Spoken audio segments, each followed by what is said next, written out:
Okay, we're back. My audio good? Everything great? All right, I'm gonna let Coach start off with a statement and then we'll take your questions. Good morning. Yeah, just kind of a different week. I think we had a mandatory NCAA 2 days off after the Purdue game, so we've been running pretty hard, fast and furious there. And obviously with the reschedule of the Purdue game, going back to the, touching on Purdue, got pretty good looks, didn't make shots. And, in a game where they did, you have to try to match them. And, obviously Ivy was outstanding, but it was it was a lot of the other guys that Gillis made a couple really hard shots and we weren't good enough on the defensive end for sustained periods of time that hurt us. But again, I thought we did some good things offensively. I thought we got the ball where we needed to. We got great shots. DeMonte, Jacob, Trent all got good looks. Plummer made some hard shots. But again, I thought, Kofi's presence was definitely a force. He was tremendous offensively. But the crazy thing about it is 2 nights later, they don't make any. So you move on, and we've got a couple days off, came back yesterday and practiced, and we get a Northwestern team that's playing great. They've changed a little bit since we played them last. They're letting it fly from 3. 31 threes, I think, a game here in the last few. Obviously, smacked Nebraska at Nebraska, had them down close to 30. But Bowie and Adige, Barons have all been just letting it fly, and they're playing a little faster. There's a lot more ball screening in their offense than maybe we've seen. But a team that, again, we know is very talented. Nance hurt us in the first game, is a very talented player. And again, a team that's playing awfully well. Coach, this was a difficult game up in Evanston. You had to make a run at the end there to pull it out. What are some challenges? You mentioned some of them. What are some other challenges this team presents for you matchup wise? Well, I think the one thing that, they can play really big, if they play young, and Nance, they can play smaller if they want to. Williams kid off the bench, Nance at the 5, give you a lot of pick and pops. They're setting a lot of what we call 1-4 ball screens with certain lineups, trying to create switches for Bowie. But they've gone ball screen action a lot more. They're playing with a lot more tempo, a lot faster. That's a good thing for us. But again, it's this is a good basketball team, and they've been making shots at a high clip. I think 12 of their first 14 shots against Nebraska were threes. So it's a team that is shooting the ball and feeling pretty. They've got a lot of freedom at the 3-point line right now. I want to ask about rebounding, Coach. It seems like you're a really good rebounding team for most of the season, but it's tapered off a little bit lately. What's the reason for that, you think? And has it been a point of emphasis in practice? It's been a point of emphasis a lot lately. And again, what we see is some different lineups. Jake guards most teams' 4s, DeMonte as well. They're undersized, so they've got to block out. And so those guys don't go get rebounds above, where they've got to jump. They're more concerned with blocking out. Our guards have not been rebounding. We haven't gotten rebounds from Trent and Plummer at a very consistent level. And that's, we've got to get, those guys got to get long rebounds. And then everybody just runs their whole team at Kofi. so it's one of those things that we've got to be dialed into. It's a point of emphasis, and it's something that on both ends of the court, and we got to find ways to get easy baskets on the offensive end. We've got to get guys going back. We've got to, we got to get back to the physicality of the game, and that's one of the things that we've got to get better at. Thanks, Coach. Hey, Brad, Trent had a pretty noticeable limp post-game after leaving earlier in the game. Do you expect him to go tomorrow? 2 days off, he's been good. That helped him. And do you will there be a restriction, or is he all the way good to go, do you think? He'll be good to go. Thank you. Good morning, Brad. I kind of wanted to ask about RJ. He seems to be this guy who just really trusts the process. And he said a lot of it has to do with where he comes from and his family and kind of wanting to prove them that he's good enough or whatever. As a kid, you speak really highly of him. What is it about RJ that's really impressive to you? Yeah, I mean, his upbringing. I mean, he's been brought up the right way, and he stands for everything that's good, and he's not afraid of the process. He's not afraid to put in the time. He's not afraid to grow. I think he's trusting that more. He's understanding that more. He's cerebral that way.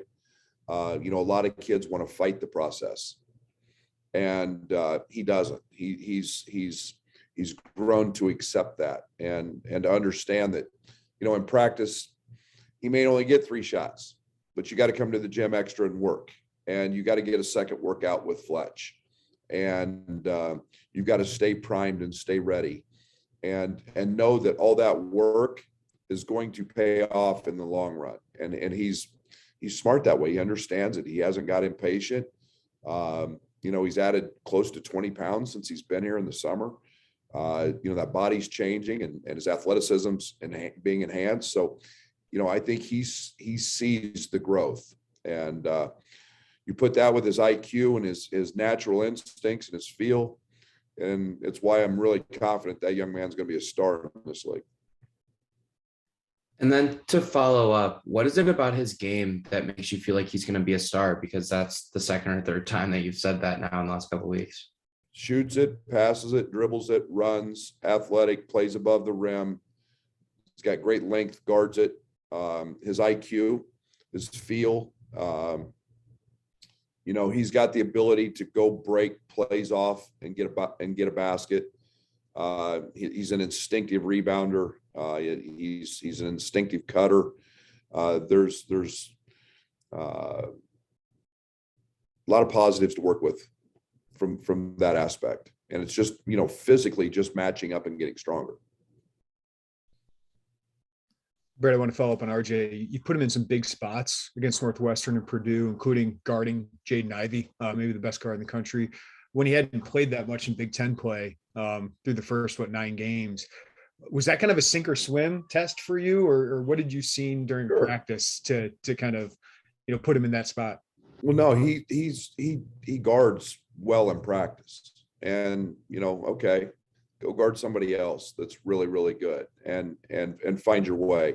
He's still a little handsy, in terms of not guarding with his chest, and that comes with physicality in the weight room.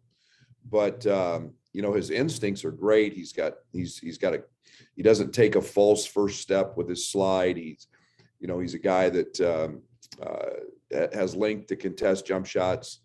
The physicality of getting over screens, he continues to get better at and fight at, but he's got all the tools to be excellent. He did a good job on Ivy. He fouled him a couple times. He didn't have to, but he'll grow with that. What can he mean to you, Brad? I know what you think about him for the long term, but what can he mean for your team the rest of the way? A lot. He's a live body. He's energy. He's a guy that we can pitch ahead to and go finish. You saw him catch a ball on the wing and just reject a screen and hit a pull-up jump shot. That was elite. His rebounding is elite. He gets his rebound. I mean, his head's at the rim. He's just a guy that gives us a shot of athleticism, gives us a shot of energy and playmaking. Thanks, Brad. And then Brad, to kind of follow that, I know Luke and Brandon have each kind of gotten their own stints too. Having all these freshmen kind of play these minutes early, how much does that kind of maybe extend your rotation or ability to extend your rotation later in the season? Yeah, I hope so. I think you start getting into this time of year. I think that it's trust for me. And I trust all three of those guys. Brandon yesterday had maybe his best day of practice ever. And he was running on the scout team. You start to see, Luke's development and making shots and his physicality. Now RJ, and that gives you confidence as a coach, not for next year or the years to come, but for the postseason. And you're not afraid to play those guys. And if that can help Jake and DeMonte and Coleman, and it can help those guys and replace, I don't say replace, but we don't lose ground going to those guys, and it gives those guys a chance to recover and stay fresher. Absolutely. That's a plus for us. And then I guess I know for those kind of three, them getting minutes, how important are they kind of to the future of the program with a lot of wings and kind of guys leaving after this year? They're huge. That's why you bring them in, and you don't, they're culture guys, they're process guys, they're guys that work, they're guys that fit, and they're going to be guys that have a chance to elevate their games to really high levels, and they're all different, and they all do something that is has a chance to be elite at this league to allow them to be successful. So yeah, I'm really excited about those three. Thanks. Hey, Coach, we saw Curbelo get extended run against Purdue. How do you feel his chemistry is coming along with the other guys, whether it be on the court or in practice, and just not having a lot of prep time, being out and then coming back? Better. It's better. That's like, I think one of the challenges of like having to take 2 days off is we don't, we go back into prep mode. So you don't get, it's hard this time of year, guys, because you don't, and we're dealing with COVID and rescheduling. You don't get a lot of practice time, and this team needs that. But I think the one thing that we're understanding is Bello can get one anytime he wants, pretty much, and he can get in the paint anytime he wants. And it's he's shooting the ball, from three well. He's and it's trying to find the balance with he and who's on the ball matchup wise, and that's probably more of our challenge right now. The other night Plummer got going, so you want Plummer on the floor, you want Trent because of his defensive prowess, and so it's yet Bello was 15 points in 20 minutes or 21 minutes, whatever it was. He plays with a speed and a pace that we like. So we're continuing to work on it. I think he gives us a lot from the rebounding standpoint as well, because he's a great rebounder. But we're getting there. We're getting there.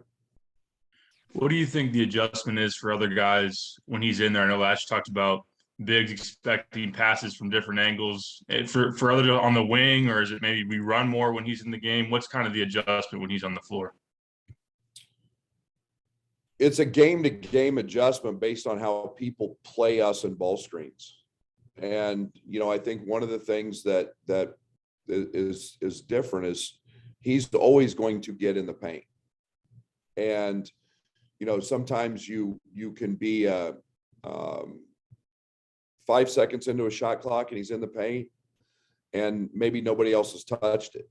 Sometimes, you've got to run offense and get it back to him, knowing he's still going to get it in the paint where everybody else has got to look. I think the biggest adjustment Derek, is when we go with him. And whether it's early in the offense, whether it's, you know, a late clock and everybody's touched it, he's always going to get a shot. And so it's, and have that capability. You know, so it's a matter of just when and where that comes more in the shot clock than anything else. His pace, we need.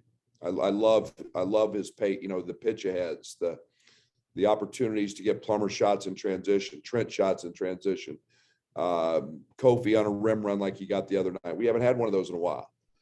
You know, kick ahead to RJ, you know, Jacob Grandison, trail threes, you know, that pace he plays with helps us. But, you know, in the half court, it's more of, you know, kind of a little bit of IO like, you know, figuring out where we're getting him the ball, how we're getting him the ball, even when he's off the ball.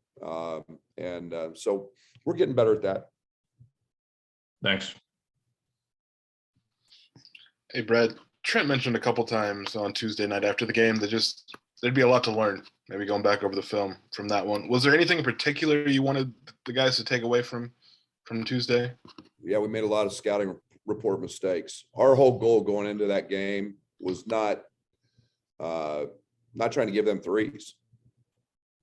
And, you know, we made a couple of strong side corner mistakes that gave them 2 threes. You know, Plum lost a guy on an offensive rebound. We told them that they kicked to the corners and we worked on it. You know, and we stand and watch and we give up a 3. Those are scouting report mistakes. You know, I think there's some lessons to be learned in how to guard Ivy in a ball screen. You know, I compare it a lot to Luka the other night. Goes for 51. The Clippers switched it, put a 5-man on him. And after getting 6 threes dotted in their eye, they had to change. We probably got to do that a little bit more. And, you know, you get an exceptional talent like that, you've got to show him multiple looks. And so I think there's some things that we can grow from in that game, but we made too many self-inflicted mistakes. We ran really good offense. We got really good shots and didn't make them, but you can't give them 9 threes. I guess on the getting good shots and not making them front, like this team has shown an ability to figure out a way, even when maybe the shots aren't falling. What's a foundational piece to that? What makes a team good at maybe switching gears when that's not working? Yeah, and again, you know, I think Purdue had a lot more to do with that. You know, you're talking about the number 1 offensive efficiency team in the history of college basketball right now. And Purdue stresses you with that.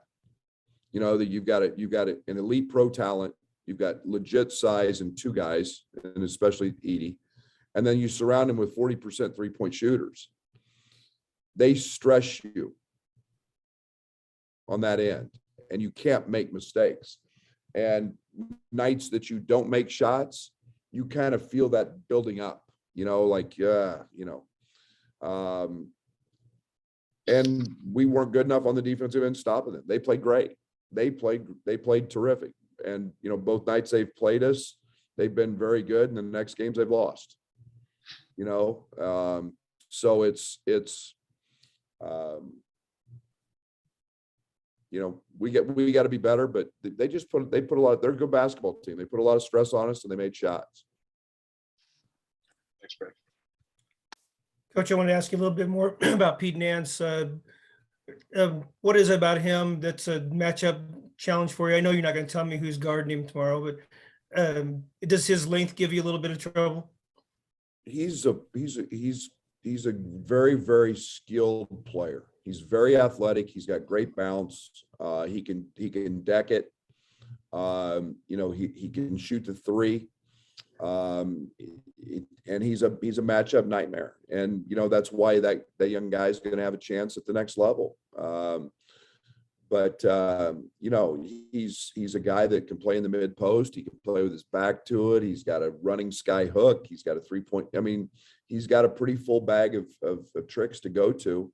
And, you know, you've got to make him not just a player on the offensive end, you got to make him play on the defensive end as well and guard. But yeah, his versatility is his biggest strength. One more quick one, if I could. This game's sold out. I got an email yesterday. Told everybody the game is sold out. What does that crowd coming back home do for you? Does it give you a little extra lift?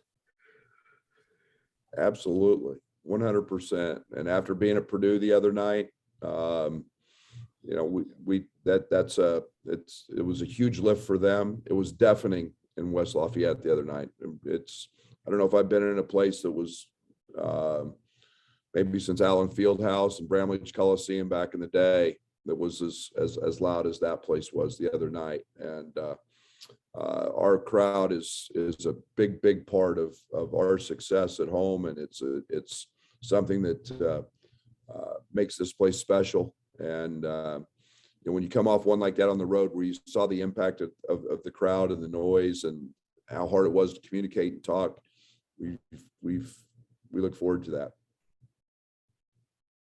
Brad, you talked about freshmen and understanding the process. When this day and age, I don't know how easy that is. What is the key to a freshman having that, and you guys kind of, you know, cultivating that and them to be patient with the process? Well, it starts probably before they get here, Jeremy. I think it's character. I think it's you know, open lines of communication. We don't shy away in the recruiting process of telling guys the word development program. You know, we've got a great strength coach. We've got you know, we look at Io DeSumo, and he's a 3-year guy, and added 30 pounds and, you know, mid-range game, and go through everything else. And it's every player right on down the list. And so we don't shy away from that. No matter what they're being told since they're 14, that they're a one and done and they're a pro, you still have to get them to understand that, you know, that we talk a ton about family and we talk a ton about winning, and winning's really hard. And, you know, most kids have won, but it's come easy for them because, you know, they play in high school where it's an extracurricular sport. Now it's a business, and it's challenging, and it's against the best players in the country, and it's against people that can be 45 years older than you. And they don't recognize that until they actually get here. But I think, you know, communicating with them, teaching them how to work, teaching them how to deal with adversity. Everyone goes through adversity, and, you know, you can either let it be one piano on your back or two pianos on your back, whatever, and keep letting it weigh it down. But if you don't learn to deal with that, you know, you're probably never going to make it here or anywhere else. But so we talk about it all the time, and you know, you can't make excuses, you can't keep score. You've just got to be you. And so we open those lines of communication, and, you know, good. And I live by a saying, good things happen to those who work hard. Thanks, Brad. Hey, Coach, I wanted to ask you about Io. Double last night, another one. Specifically with his success this year, how much do you use that as a conversation in recruiting for guys that want to have the type of success he had at Illinois and then want to be that guy in the NBA? How much you find yourself talking about Io? I hope I don't look that dumb, Derek, that I wouldn't use that. Maybe I do. I mean, you probably ask my wife, she might tell you that I am. Yeah. I mean, who I mean, he's an unbelievable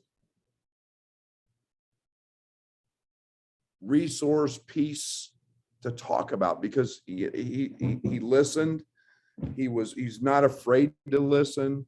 You know, I'm watching the game last night, and Alex Caruso in the middle of the game is coaching him up on a you know, a play that was being questioned, wasn't a foul, and he's coaching him up, and Io's sitting there just staring him right in the face. It wasn't, you know, screw this or this or this. I know what I'm, you know, no, that kid's just, and he's such an example of how to do it right, and understand he doesn't have all the answers, and understand he doesn't know anything, and deal with adversity. And, you know, the thing I respect more than anything about Io DeSumo is the big picture. for him never, the moment, the game, the play never gets in the way of the big picture. And for him, the big picture is winning. And it's